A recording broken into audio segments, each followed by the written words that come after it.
What is up, everyone? Welcome back to the channel and welcome back to another Battlefield 2042 video. Now today we actually have a pretty decent amount of information before the game's release in just 2 days. The early access of Battlefield 2042 comes out on Friday, and as of right now, no matter what platform you're on, Xbox, PC, PlayStation, you can pre-install the game if you have it pre-ordered. I recommend that you go ahead and get that done and over with. That way you can just instantly start playing as soon as the game goes live. And if you're wondering what time it is that you can officially start playing the game, Battlefield released this image today. This image has all the different time zones, so depending on where you live, based off of this map, we'll let you know when you can play as soon as possible. So for me, I live on the East Coast, so I will be able to play at 3 a.m. on Friday. So I'm going to have to probably take a nap or something so that I can be up bright and early and start, grinding away. So if you guys want to play this as soon as physically possible, here you go. And then the second bit of news that we got today is a little bit disappointing, but it's in regards to the first season of Battlefield 2042.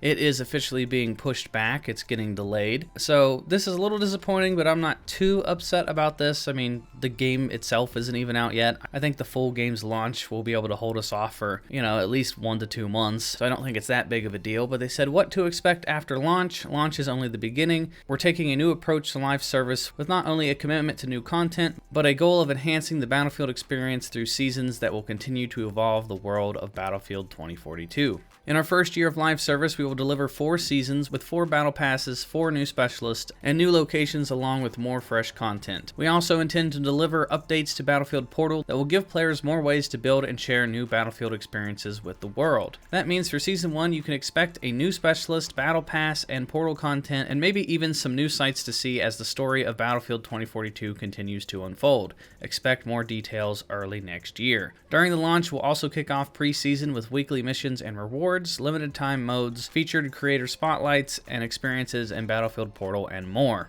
Now notice that they didn't give a specific date. They didn't say January, February, March. They literally just said, the beginning of early next year. And when it comes to PR talk, early next year could literally mean anything from like January to March. Based off of my previous experiences with Star Wars Battlefront 2, which was made by DICE and EA, anytime they were vague with their details about a content drop, always expect probably the worst case scenario.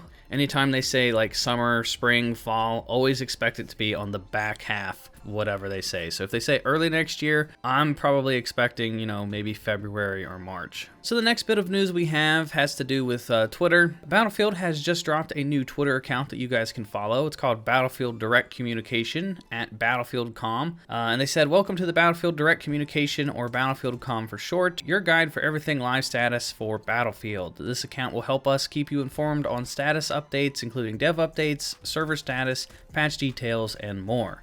So if you guys want to get, the behind the scenes stuff, stay up to date on anything that changes with the game, maybe bug fixes, community feedback, developer feedback, be sure to follow them on Twitter.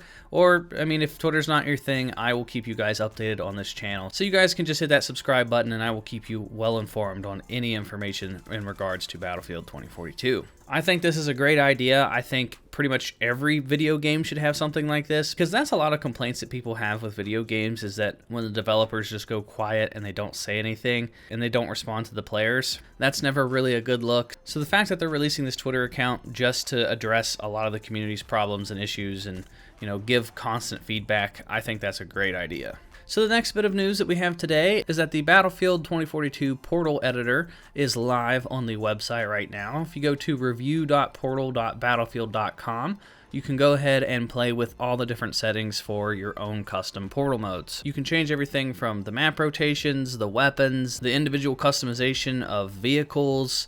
You can pick the different teams and the factions fighting off against each other.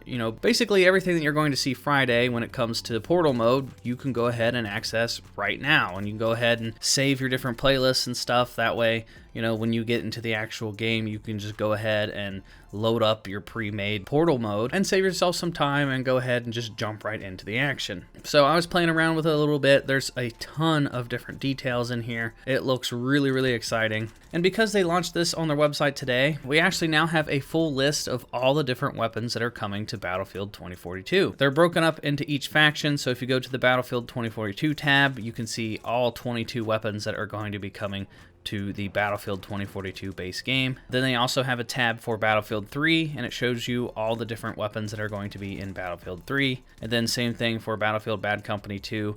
A lot of the same weapons are pretty similar to Battlefield 3. Some of them are pretty much the same exact weapon. So on paper, it may seem like there's a lot of weapons, but once you actually look at the weapons, you break them down, a lot of the weapons are pretty much the same between Battlefield 2 and Battlefield 3. And then if you go over to Battlefield 1942, there are only 10 different weapons. So I don't know how I feel about this just yet. It does seem a little bit underwhelming when you break it down per game. It just doesn't seem like there's that many weapons. So hopefully, as these seasons progress, they will add new weapons and more content. And as they add more content to Portal mode, we will see, different weapons per faction. Because if you really enjoyed Battlefield 1942, only getting to use 10 weapons is pretty underwhelming.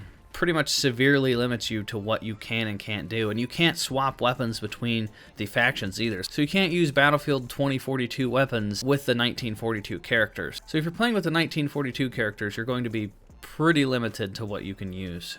And then the final thing I wanted to touch up on before I end today's video is, if you guys didn't know, there's this guy named Tom Henderson. If you guys follow the Battlefield 2042 subreddit pretty much at all, I mean, he pops up all the time because he's a well-known leaker, and I didn't trust his credibility for the longest time. And then time and time again, he kept having leaks that ended up coming true eventually from Battlefield. So he has some sort of insider information, and he's been tweeting out a lot about the capture event going on this week. If you guys didn't know, a lot of the game changers and stuff and big top dog streamers that they pay to play Battlefield early have been playing Battlefield pretty much all this week, and then their videos are going to go live on Thursday and on Friday, right before the game's release. So if you guys follow a lot of game changers that cover Battlefield and they haven't been releasing much videos this week, it's because they're, busy playing the game. But he tweeted out that the audio is something that everyone is having an issue with these capture sessions. He said the audio still lacks clarity and is really basic. If a player is 50 meters away, it sounds like they're next to me, said one of the creators.